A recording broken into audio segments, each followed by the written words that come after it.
I'm sure at some point in your life you were able to see a photograph that was taken using a macro lens. These are photographs that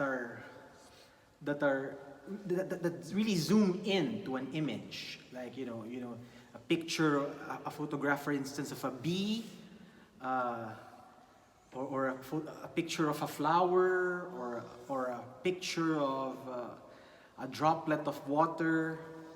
I was looking at these sort of photographs just before mass, and I was really fascinated by these photographs. And in fact, I went even further. I went to Google. I just typed, I think, beautiful images microscope, and I looked at the images that came out, and I was fascinated by how colorful these images were, how beautiful they were.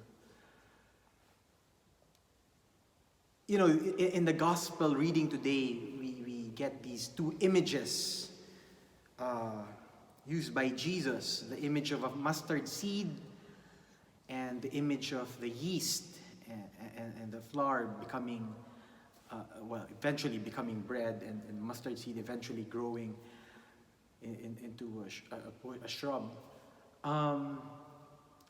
And usually these images are used to show us how something so small, something so little, becomes something so large. But for some reason, what drew my attention as I read this gospel was the process involved in that. And I just started wondering, what goes on in a mustard seed, and how it transforms through time. What goes on in the yeast and the flour, and how that transforms through time. And these are things we don't usually pay attention to. Like if there's a seed, it just gets thrown, and eventually it will grow into a plant, into a tree. When we bake bread, we make bread, we just put the yeast, the flour, and it will become bread. But we don't pay attention to this. But I think there is great value in actually allowing ourselves to be fascinated by what goes on in this process.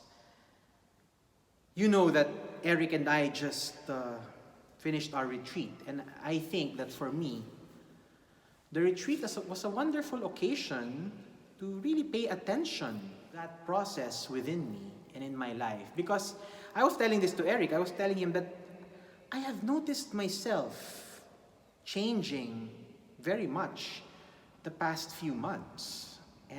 And a lot of that, I think, has been the work of the Spirit within me.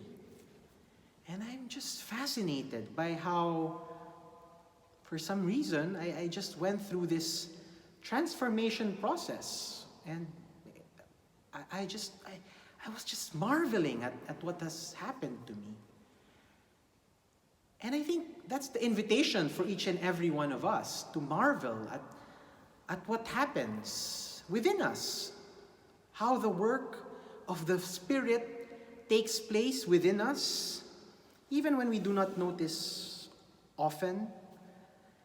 And the same is true when we try to look at this on another level. Like when we try to look at this in the level of the parish, for instance. This pandemic has radically changed our parish. This pandemic has radically changed our world. But when you pay attention to what has happened in the parish, in our communities, in our world, we will just be fascinated. And we will realize all throughout that process, God was at work.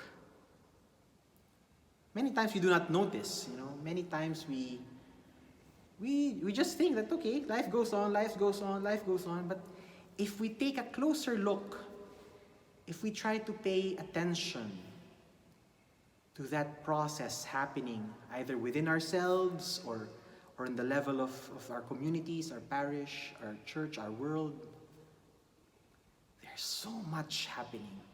So much transformation happening. And we don't need to look very far. In fact, if we just try our best to pay attention, to use those macro lenses, as it were, or to use a microscope, as it were, we will see that God is at work. Yes, even in the midst of this pandemic, God is at work. We just need to pay attention.